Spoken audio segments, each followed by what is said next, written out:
Et bonjour à tous et bienvenue sur Bricolage c'est cool pour la suite du guide sur la conversion de vélo électrique et pour répondre à la question est-ce que convertir son vélo électrique ça vaut le coup ou pas. Dans la première partie de la vidéo, si vous l'avez déjà vu, j'ai présenté un kit de conversion que j'ai installé sur le vélo de ma mère. Donc j'ai converti le vélo de ma mère en vélo à assistance électrique. Aujourd'hui on va aller tester ce vélo point par point sur la route, on va faire des essais dessus et après on va faire une partie comparative où on va comparer le kit de conversion électrique au vélo à assistance électrique qu'on pourrait retrouver dans le commerce. Allez, on commence tout de suite par la partie test.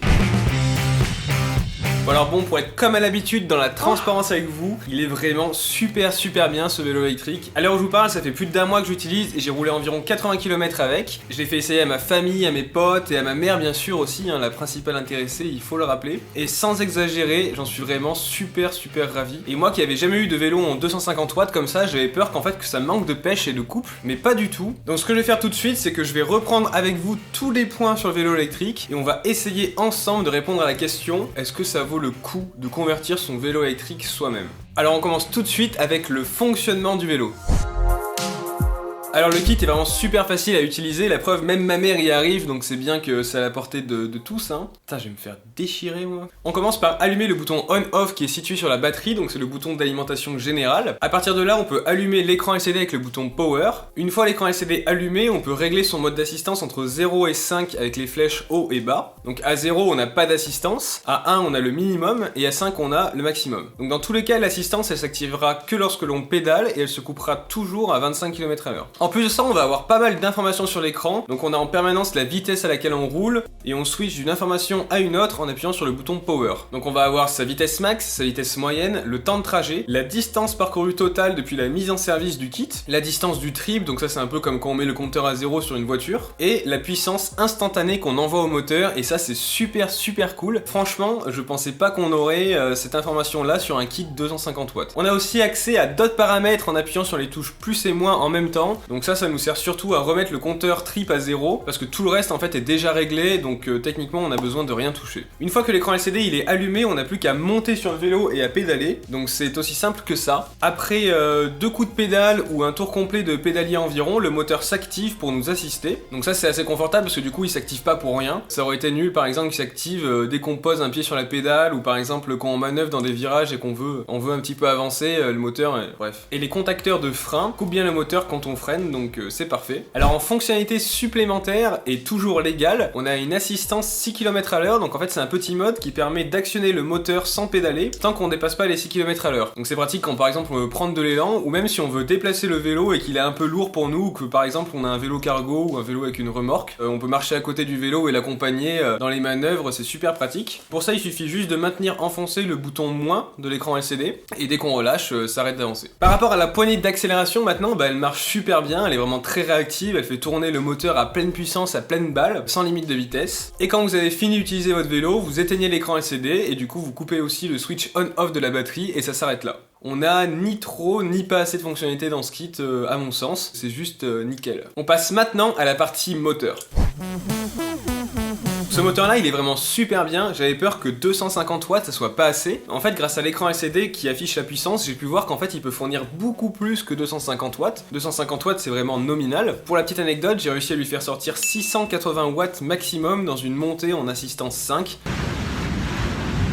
Énorme! Donc voilà, c'est pour dire qu'on n'aura vraiment aucun manque de puissance en mode d'assistance électrique. Et même j'ai voulu vérifier si le moteur et le contrôleur ils avaient chauffé et pas du tout. Donc voilà, on dirait que les ailettes du contrôleur elles jouent bien leur rôle. Donc je suis quand même assez épaté. Alors dans la conception du moteur en fait on a des engrenages à l'intérieur, donc c'est assez classique. Ça lui permet de sortir en fait les 40 Nm de couple. 40 Nm de couple ça va pas vous dire grand chose comme ça, mais en fait après avoir roulé un paquet de temps dans ma région qui est assez vallonnée, j'ai eu aucun mal avec aucune côte. Il y a vraiment rien qui lui résiste à ce vélo. Donc je pense qu'on a une bonne marge de couple qui permet du coup si jamais vous voulez mettre une remorque avec du matériel ou même si vous êtes en surpoids par exemple, je pense que ça sera vraiment nickel pour vous. Alors au niveau des assistances, il faut savoir qu'en niveau 1 et 2 on a une assistance assez faible qui nous permet de toujours utiliser nos muscles de jambes pour avancer, mais à partir du niveau 3 jusqu'au niveau 5, là il faut plus du tout compter sur les muscles de jambes, c'est vraiment le moteur qui fait tout le taf, sachant que même en se mettant sur le plus grand plateau et sur le plus petit pignon de vitesse, on arrive toujours à un moment où le vélo il va tellement vite qu'on pédale juste dans la semoule. Pour moi qui suis feignant, le niveau 3 c'est le top du top, mais par exemple pour ma mère qui elle veut quand même forcer, elle veut quand même avoir une pratique du vélo active, elle reste en niveau 1 comme ça, ben voilà, ça lui fait les cannes. Pour être honnête avec vous, j'avais un peu peur d'avoir des problèmes d'adhérence entre la roue avant et le sol, du fait que la roue soit à l'avant et non à l'arrière, parce que comme vous le savez, sur les motos, on a la roue motrice à l'arrière, parce que quand on accélère sur n'importe quel véhicule, les masses sont projetées à l'arrière et donc du coup ça écrase la roue arrière, donc du coup ça augmente l'adhérence du pneu, donc c'est tout bénéfique pour le rendement entre la roue et le sol. Au final, j'ai eu aucun problème avec le fait que la roue motrice soit à l'avant, avec le poids du cycliste, plus le fait que le moteur il fait que 250 watts, donc du coup on n'a pas des grosses accélérations au point de cabrer en Y, on n'a aucun problème d'adhérence, même sur route mouillée, même sur chemin caillouteux. Les deux seules fois où j'ai eu un peu de patinage, c'est quand on fait un départ arrêté avec l'accélérateur à pouce, donc vraiment là on donne pleine balle, donc là vraiment ça patine, et aussi sur une montée bien pentue qui était caillouteuse, je sentais un petit peu des fois que voilà, la roue ripait un petit peu sur les cailloux, mais ça l'empêchait pas d'avoir assez d'adhérence pour grimper sans souci, hein. C'était juste qu'on avait un rendement un peu moins bon quoi. Et donc du coup c'est pas étonnant qu'on a des kits de conversion assez célèbres qui utilisent la roue avant comme moteur, comme par exemple la marque française à bicyclette Paulette, qui vendent un kit urbain roue avant de 250 watts, donc voilà, qui est très similaire à celui-là. Donc du coup j'en sais assez maintenant pour me permettre un petit comparatif moteur roue avant, moteur roue arrière, en 250 watts hein, bien sûr. La grosse différence, elle va se faire dans la facilité d'installation sur un moteur roue avant. Comme vous avez pu le voir dans la vidéo, on a juste 2 écrous pour l'installation et c'est plié. Pour le moteur roue arrière, lui, on va avoir tout le système de vitesse, chaîne et dérailleur. Donc si le moteur il a une cassette de vitesse déjà montée, il faut bien vérifier que le nombre de pignons soit le même sur son vélo d'origine. Et après sans doute faire un petit réglage dérailleur après l'installation. Et si le kit il a pas de cassette de vitesse d'installer, il faudra enlever son ancienne cassette de vitesse pour la mettre sur le kit. Et donc du coup il faudra bien vérifier la compatibilité. Pour ça on a le modèle cassette ou freewheel. Et en plus de ça, les moteurs roue arrière ils sont un chouïa plus chers. Pour résumer, si vous bricolez pas mal et que vous avez le temps d'inspecter votre cassette de vitesse en amont et que vous n'avez pas peur de passer un peu de temps en plus dans l'installation, prenez un kit roue arrière. Si vous voulez de l'hyper simple et réduire les prises de tête au minimum, prenez un moteur roue avant, ça fera parfaitement l'affaire. On va maintenant parler du poids du kit, tiens. Alors le poids du kit pour certains c'est important, même si on a déjà vu dans ma vidéo bilan après 3 ans d'utilisation sur mon vélo électrique que c'est surtout le poids du conducteur qui fait monter la balance. Alors ce qui pèse surtout dans le kit ça va être la batterie évidemment, donc elle fait 3,8 kg. On a aussi le moteur roue, mais en fait vu qu'en échange de ça on a enlevé notre roue d'origine, ce qu'on rajoute simplement c'est juste le poids du moteur, donc c'est-à-dire 2,3 kg environ. Donc au total notre nouveau vélo sera 6,1 kg plus lourd qu'à l'origine. Pour m'amuser justement ce que j'ai fait c'est que j'ai pesé celui de ma mère avec un porte-bagages et il pèse précisément 24,04 kg, ce qui est exactement le poids moyen d'un VAE d'après UFC Que Choisir. Ça c'est vraiment cool parce que du coup on se retrouve avec un vélo qui est pile ce qu'on retrouverait dans le commerce. Avant de s'attaquer à la batterie, on va passer rapidement sur le freinage et l'éclairage. Au niveau du freinage, on se retrouve avec les freins à patins d'origine qui viennent frotter contre le profil neuf de la roue du kit. Pour ça, aucun problème, hein, on n'a pas de diminution de freinage et au contraire, je trouve que ça freine vraiment plutôt bien. Et à mon sens, on n'a vraiment pas besoin de renforcer le freinage à l'avenir avec des freins à disque ou quelque chose d'autre. Vu qu'on roule qu'à 25 km/h max et que le moteur se coupe direct, les freins à patins sont bien suffisants. Pour l'éclairage, c'est très simple, en fait, on allume en maintenant le bouton plus de l'écran LCD enfoncé. Au passage, ça allume le phare et aussi ça allume le rétro-éclairage de l'écran, donc c'est indispensable pour rouler la nuit. En termes de lumière, le phare il éclaire un petit peu mais sans plus en fait, rien à voir avec le phare de mon vélo à moi que j'avais acheté à côté. Après à l'avenir vous pouvez toujours adapter un meilleur phare plus tard hein, bien sûr, hein. Mais j'ai envie de dire que l'essentiel c'est au moins d'être vu de jour comme de nuit et pour ça on est bien content que le phare était offert dans le kit. On passe maintenant à du très lourd, passons maintenant à la batterie. Alors comme je le disais en début de vidéo, on a une batterie lithium-ion de 36 volts, donc je connais pas la technologie de lithium qui la compose ni la référence des cellules, pour ça il faudrait la démonter. Par contre ce que je sais c'est qu'elle est donnée pour une capacité de 15,6 Ah, soit 577 watts, ce qui est énorme hein, comme je vous l'avais dit. Juste pour comparer, la batterie que j'ai fabriquée pour mon vélo électrique, elle a une capacité de 418 Wh et c'était déjà pas mal. Et d'ailleurs si vous voulez plus d'informations sur les batteries lithium-ion, je vous invite à aller voir mon guide, dimensionner et réaliser sa batterie lithium-ion. Après ça, elles auront aucun secret pour vous. En autonomie, Yospower nous annonce 50 à 60 km en mode Power, en mode assistance 5, et 180 à 190 en mode Eco. Donc d'après ce que m'a dit la marque, le mode Eco c'est en assistance 1 ou 2. Mais putain quoi, ça fait quand même presque 200 bornes d'autonomie, mais c'est la distance entre deux villes quoi. Ces chiffres là, il faut toujours les prendre avec des pincettes hein, comme on sait, peu importe les constructeurs hein, d'ailleurs, même si là, contrairement à Decathlon ou autre, hein, là ils nous précisent les conditions de leur test, hein, donc du coup température 20 degrés, poids 70 degrés, un moteur de 350 watts, un vélo à 1300 € et 0 info.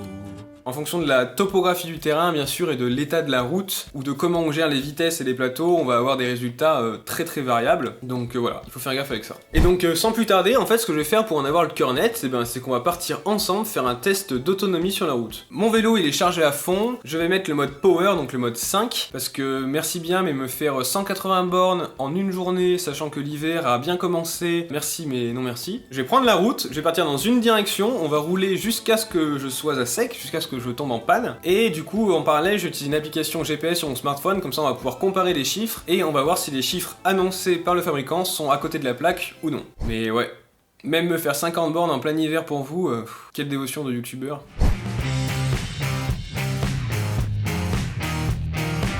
Bon bah voilà, ça fait un petit moment que je suis parti maintenant, je fais une petite pause, première petite pause. J'ai roulé 7,6 km pour l'instant, donc pas mal du tout, mais il en reste encore un bon paquet à faire. Donc voilà, petite pause et on reprend la route tout de suite.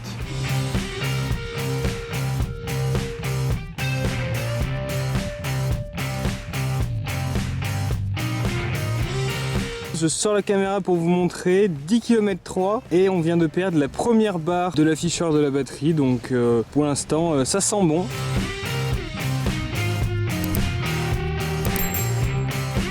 Alors 17,9 km maintenant, on vient de perdre la deuxième barre. Sinon bah à part ça tout se passe bien, il n'y a pas eu de coupure surprenante ou de choses indésirées. Tout le vélo roule nickel. Comme vous avez pu le voir, je me suis retrouvé pas mal dans la bouillasse. La bouillasse, mais bon tout va bien, le kit s'en fout. Le moteur il a pas chauffé du tout, le contrôleur non plus, alors que pourtant j'ai enchaîné des kilomètres à rouler à 25 km à l'heure constant.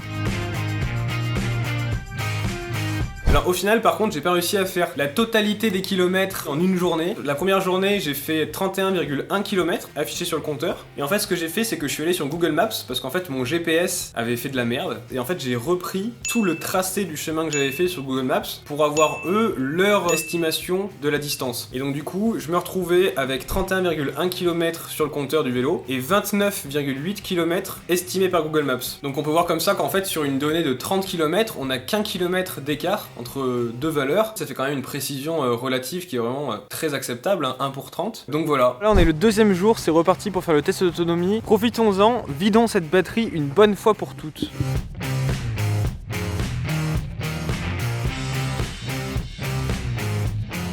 Bon bah voilà, petite pause pour dire que les 40 km sont atteints et on a encore 2 barres de batterie, ce qui est juste énorme. Je commence à être assez optimiste pour gratter ces 50-60 km d'autonomie. Les 60 peut-être pas, mais les 50 ça sent bon, ça sent bon. Et aux gens qui ont perdu leur chat, il est juste là.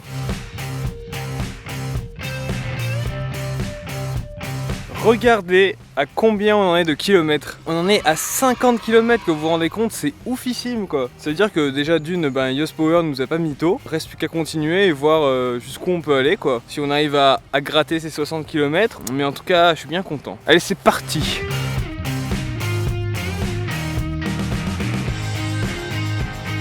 Et voilà, le vélo vient tout juste de tomber en panne et on peut voir que du coup j'ai réussi à faire 62,1 km, ce qui est du coup plus que ce qui était annoncé par le constructeur, donc c'est plutôt une très bonne nouvelle. Moi je suis très content et j'avoue que j'avais un peu hâte que ça tombe en panne parce que je commence bien à cailler là et je commençais à en avoir un peu plein le cul quoi, mais c'est normal aussi quand ça fait 3 heures qu'on roule. Et là on peut voir que la petite barre de batterie elle clignote, ce qui signifie que il n'y a plus assez de jus pour faire avancer le moteur, mais il reste quand même assez de jus du coup pour avoir l'écran LCD rétroéclairé et avoir aussi le phare d'allumé. Donc ça c'est super pratique, c'est à dire que du coup Yost Power ils ont pensé au fait que voilà, même sans batterie il nous faut quand même en fait une sorte de solution de backup pour avoir au moins l'éclairage pour rentrer en toute sécurité la nuit par exemple. Donc là c'est super cool, franchement je suis bien content. Je vous laisse tout de suite avec le mec qui est assis devant son bureau là et qui vous raconte sa vie depuis une demi-heure là. Allez bisous.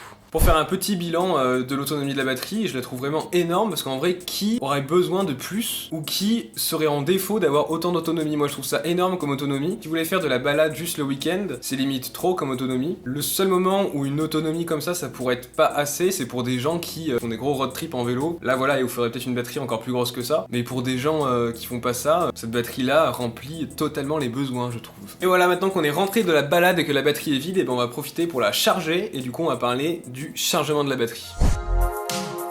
Alors pour changer la batterie, en fait, on va commencer par prendre le chargeur, bien joué, et on le branche au secteur. On va avoir une petite LED verte qui s'allume, c'est normal, c'est parce qu'il n'est pas branché à la batterie. On le connecte au petit port waterproof de la batterie, et à partir de ce moment-là, la LED va devenir rouge. On attend que la charge soit finie, et elle redevient verte. C'est aussi simple que ça. Une fois fini, on peut vérifier le niveau de charge sur l'écran LCD, ou même directement sur la batterie, avec l'aide d'un petit afficheur à LED. Avec l'aide d'un petit afficheur à LED, ouais. Pas ouf. Comme vous l'avez vu, on peut slider la batterie sur le vélo et la verrouiller avec une clé. Donc ça c'est vraiment super pratique pour plein de raisons. D'abord si on laisse son vélo dans un endroit qui craint pour la batterie, donc que ce soit le froid, le chaud ou même le risque de vol, on a juste à enlever la batterie et la séparer du vélo. Parce que oui voilà, la batterie séparément elle vaut quand même 230 € environ, donc il faut quand même essayer d'en prendre soin. Autre point fort, c'est si on n'a pas de prise de courant là où on gare son vélo, comme un garage ou même juste dehors en fait, et ben on peut prendre la batterie avec soi et la charger à la maison. Au niveau du chargement, ils annoncent 7 heures de charge et je vous avoue que je vais pas m'amuser à chronométrer si c'est 7 heures ou si c'est 8 heures. Dans tous les cas, vous savez que vous pouvez pas recharger en 2 heures en passant chez un pote boire l'apéro. Il faudra compter une nuit pour une charge complète. Après, vous pouvez aussi acheter un chargeur plus puissant facilement, comme par exemple 4 ampères. Si vous voulez diviser le temps de charge par 2, vous en aurez à peu près pour 50 € environ à tout casser. Mais qui mieux que ma mère, la principale intéressée, peut vous parler de son nouveau vélo à assistance électrique. Écoutons ensemble son témoignage. Je suis très contente de mon vélo électrique, d'ailleurs je me suis gamelée dès la première séance. Et merci maman. Allez, c'est parti pour la partie comparatif. Alors, je vais maintenant essayer de comparer ce nouveau vélo fraîchement conçu avec ce qu'on pourrait retrouver dans le commerce. Du coup, j'ai cherché pour vous différents vélos électriques chez différents vendeurs et fabriqués par des constructeurs différents. Et vu qu'évidemment, dans le prix d'un vélo assistance électrique neuf, on a aussi le prix d'un vélo qui est compris dedans, ce que j'ai fait en fait, c'est que j'ai trouvé chez le même fabricant le vélo de base que le fabricant a converti en électrique pour vous vendre. Et j'ai déduit le prix du vélo de base du prix du VAE, comme ça on peut comparer que le prix de la partie électrique. Et j'ai sélectionné que des kits de la même espèce que le mien, donc c'est-à-dire un kit moteur-roue, 250 watts et batterie 36 volts, pour que les comparaisons soient les plus fiables possibles. Et les fois où j'ai pas réussi à trouver le prix du vélo de base, alors en fait j'en prends un qui s'en rapproche le plus et je prends une marge de quelques centaines d'euros en faveur du VAE tout fait, et vous allez voir que quelques centaines d'euros ça change pas grand chose à la comparaison au final. Aussi je spécifie si le vélo comprend un phare ou non, si l'écran de contrôle c'est un bel écran LCD comme mon kit, ou si c'est un vieil écran à LED de merde là, qui te donne aucune info, et aussi qui te donne aucune fonctionnalité supplémentaire à ton vélo. J'ai synthétisé tout ça dans un fichier Excel que vous retrouverez dans la description de la vidéo. Allez, je commence tout de suite par 2-3 exemples. Le premier c'est ce joli vélo de la marque Nakamura qui est vendu par Intersport au prix de 800 €. Il a un couple moteur de 43 Nm, donc comme le mien à peu près. Il a une batterie de 10,4 Ah, donc c'est 33% moins grosse que la mienne, qui fait 15,6.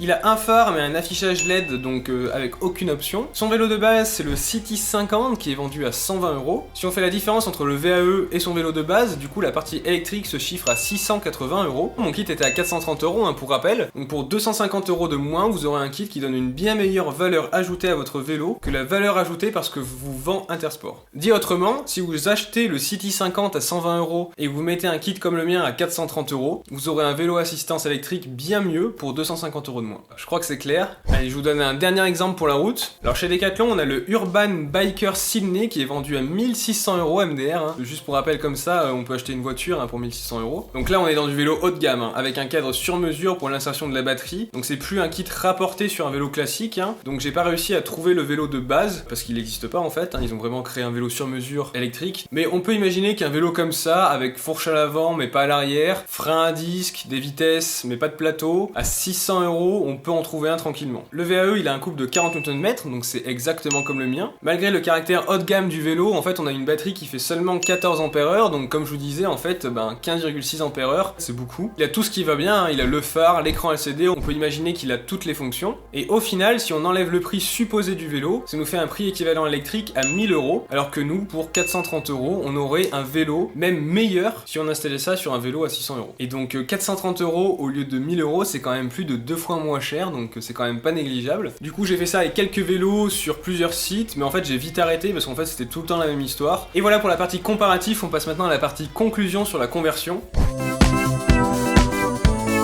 Les avantages à l'achat d'un VAE neuf, ça serait pour moi ne pas avoir à bricoler et réfléchir, même si ensemble on a vu que c'était pas du tout si compliqué que ça d'installer son kit de vélo électrique, et potentiellement aussi toucher l'aide à l'achat des VAE, mais vu que c'est une aide à condition de revenu, je le mets entre parenthèses. Les avantages au kit de conversion, maintenant, ça serait une partie électrique du vélo beaucoup moins chère à performance égale, comme on a pu le voir dans ces quelques exemples. La possibilité aussi de garder son ancien vélo, donc déjà, éviter de s'acheter un vélo neuf, donc déjà des frais en moins. Si vous avez déjà un vélo chez vous, votre vélo électrique vous coûtera seulement le prix du kit. Et aussi conserver son ancien vélo qu'on aime bien, ou qu'on avait payé super cher il y a 5 ans et que putain merde, ça fait chier de le remplacer quand même. Et l'autre avantage aussi, c'est de pouvoir sélectionner cette solution technique qui répond à votre besoin perso, et pas être juste limité par ce qu'on retrouve dans les rayons des magasins. Si par exemple je sais que je vais rouler que le week-end sur une demi-journée, et ben je vais prendre une petite batterie, ou au contraire si je sais que je vais faire beaucoup de kilomètres et que je compte aller au travail avec tous les jours, bah voilà, je vais prendre une grosse batterie, etc. etc. En tout cas, ça c'est mon avis personnel, hein. Dans cette vidéo, j'ai voulu vous donner un maximum d'informations sur la conversion de vélo électrique, le contenu d'un kit de conversion, son installation, ce que ça donne sur la route, comparé avec ce qui se fait dans le commerce tout fait. Donc là, je suis désolé, je sais que c'était dense, j'espère sincèrement que toutes ces informations, elles vont vous permettre de vous faire votre propre avis sur la question, parce que c'est ça qui est important au final. Vous trouverez en description le lien du kit de conversion que j'ai présenté si jamais vous êtes intéressé. Il y a aussi plein d'autres kits qui vendent YosPower, allez faire un tour sur sa boutique. Je précise aussi que ce sont des liens affiliés, donc si vous faites un achat, YosPower me donne une commission et ça me permet du coup de faire évoluer la chaîne. Et si vous avez kiffé cette vidéo, si elle vous a été utile, le meilleur moyen de me le faire savoir, c'est de vous abonner. Vous pouvez poser toutes vos questions dans les commentaires, j'y répondrai. Et merci à vous et bricolez bien.